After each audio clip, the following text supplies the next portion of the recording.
ああいう愉快な大バカ者は俺が独り占めだ。 Oh boy, do we have our hands full today, so I'm going to cut to the chase. Today we're going to be going over some of my personal picks for anime where the main character gets betrayed, then becomes a badass. I know. You'd expect the list to be chock full of revenge fantasies. Now, originally I'd actually thought of making a list of purely revenge stories, but I changed my mind. I don't think that we should limit the shows to that specific subgenre, so I decided to expand the scope a little bit more to feature characters who underwent betrayal, only to use that as motivation to become stronger. As it, let's get on with the list. Why don't we open with probably this year's most controversial series. Redo of Healer starts the list at number 10.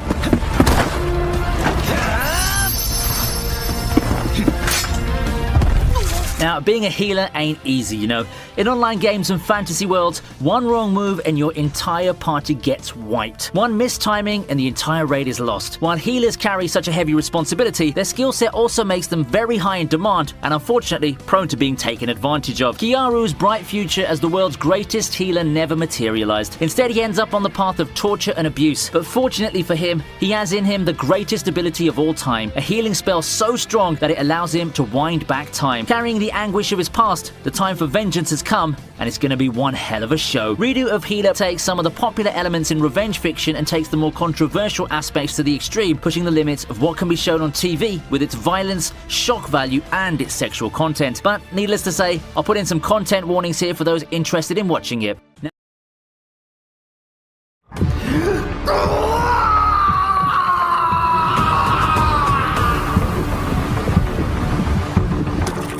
If I recall, there was a saying that goes something like, "He who fights monsters should be careful, lest he turns into one himself." While it's not a perfect analogy, I think that pretty much sums up Ari Fureta's premise, specifically for our protagonist Hajime's character arc. Sent into an isekai world with the rest of his class and getting the overlooked transmutation ability, resident geek Hajime finds himself betrayed by his classmates. Sent down into the abyss and left alone to die, he barely clings on to life. He struggles to survive and becomes stronger by fighting ferocious monsters, only to meet the vampire Yui. Together with her, Hajime looks to find his way back home, starting the tale of an ordinary boy's journey to become the world's strongest. Like Redo of Healer earlier, Ari Fureta made some noise back in its days. This time, it's mostly for the memes regarding the CGI. However, once you look past the admittedly hilarious graphics, Ari Fureta ends up a pretty entertaining piece of popcorn entertainment. If you're up for gloriously overpowered protagonists with a supporting cast that makes the squad look like some kind of edgy Konosuba, then this might be the show for you.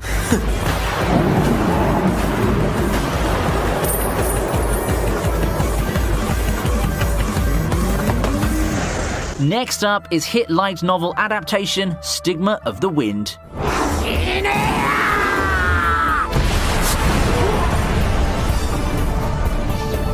If you were around during the late 2000s and saw Stigma of the Wind, I wouldn't blame you if the show reminded you of Shakugan no Shana. However, past the red-haired female lead with flames and the romance, the two shows are actually quite different, and it all starts with the premise and the main character. Stigma of the Wind introduces us to Kazuma, who's been sent into exile after losing a fight to his second cousin. Now that's a top-tier stereotypical Asian family right there. Jokes aside, Kazuma's actually talented at something. No, it's not flame magic, which he's absolutely terrible at, but it's actually wind magic. It proves to be a curse as a series of murders involving wind magic has Kazuma in the crosshairs of the Ganagi family and said second cousin Ayano. It's a fight for survival to clear his name and unravel the mystery of the murders. Just like Ari Fureta before, Stigma of the Wind features an overpowered light novel lead. However, Kazuma's more of the hiding your true powers type, and I'd have to say that his interactions with Ayano are pretty entertaining. The visuals alone can put the show above Ari Fureta, but I think that the story also ends up being quite interesting. We move on to classic literature, and what better title to represent the idea of a hero getting betrayed only to become stronger than Gankotsuo.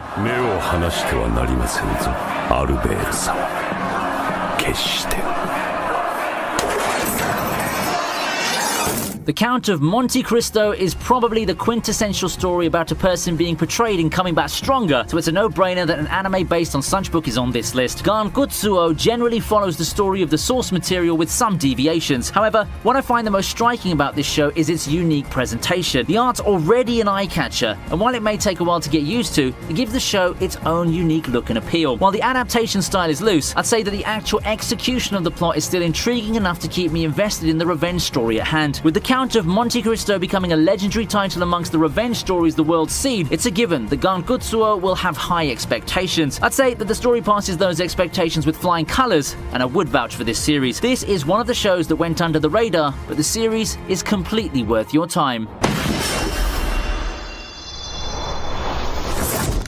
One thing that will always be on a list like this is Shield Hero.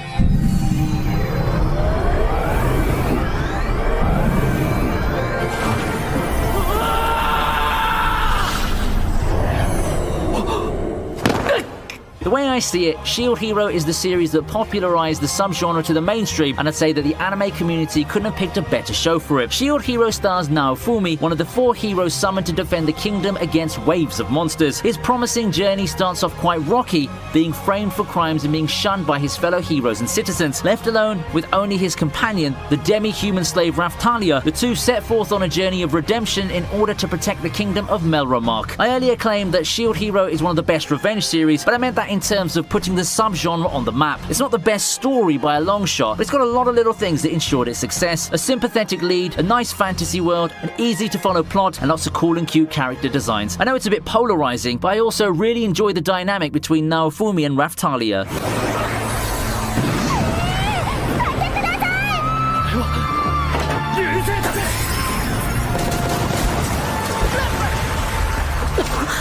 Next up is Yona of the Dawn.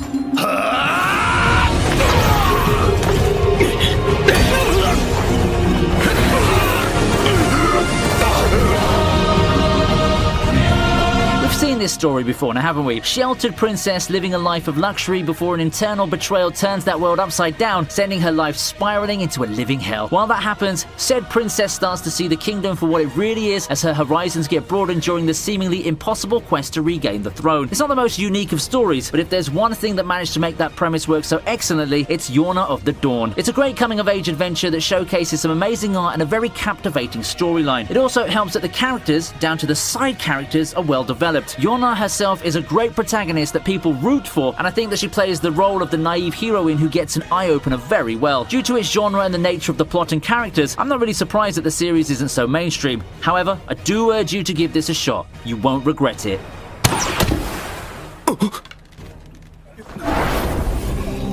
The last stop before the top 3 takes us to the chaos of the Prohibition era, 91 Days.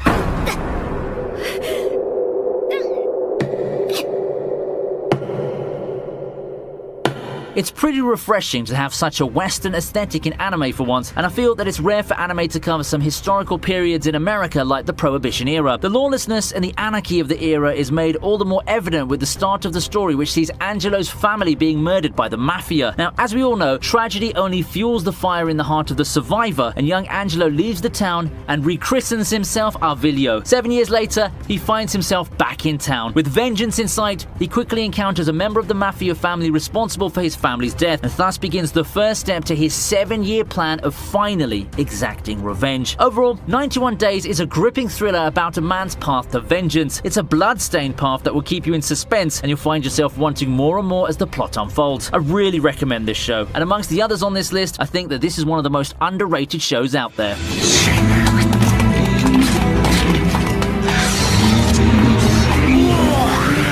Berserk is one of those series that's transcended generations. It could be due to its sheer boldness in depicting violence and the more unglamorous side of anime, combined with beautiful character writing. Whatever the case, Berserk's been immortalized in the anime community for good reason. These days, some people clown Berserk for the 2016 adaptation, but when you put that one aside, you can see a story that is legitimately good. Berserk has carved its way to immortality due to being such a gripping story about survival, betrayal, and the reality of battle. It has a lot of cathartic moments and showcases a whole slew of tragedy and redemption for our characters. If you're looking to get into Berserk, I'd suggest watching the 1997 series. For me, it's one of the best adaptations of the source material, and it has 25 episodes worth of content for you to enjoy the story. It's toned down compared to the manga, but it still gets its point across fairly well. I'd also recommend you watch the third Berserk movie, which I think adapted the Eclipse really well.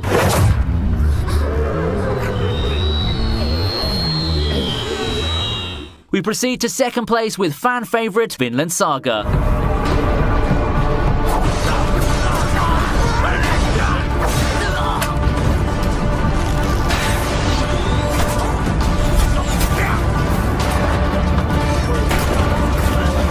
It's unlikely that you're going to need an introduction to this epic journey that chronicles the story of Vikings. Vinland Saga, it seems, has been on everyone's watch list since it debuted a few years back. I would say it does deserve it though. Vinland Saga takes us back in time as it chronicles the journey of Thorfinn, a promising youth. He finds his world embroiled in chaos with the death of his father. The culprit, the notorious Askeladd. They say that you should keep your enemies closer, so Thorfinn finds his way into the squad of the mighty Viking leader, hoping to one day exact revenge on the man who killed his father. In the midst of war and destruction, will he ever get that chance for sweet revenge? Vinland Saga completely deserves the praise being showered by it. It's suspenseful, thrilling, and will always keep you on the edge with its action scenes. It also helps that the show is amazing in terms of characterization and development. Definitely a recommendation.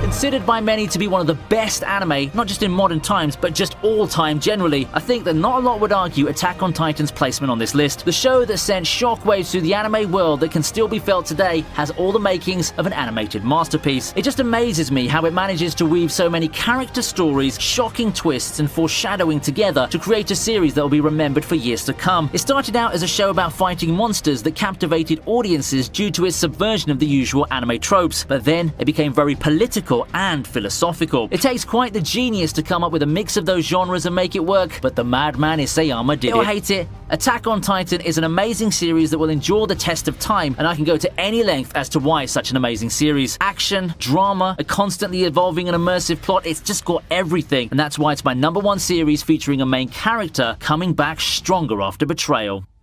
So, which is your favorite amongst all of these shows? Make sure to tell me in the comments section.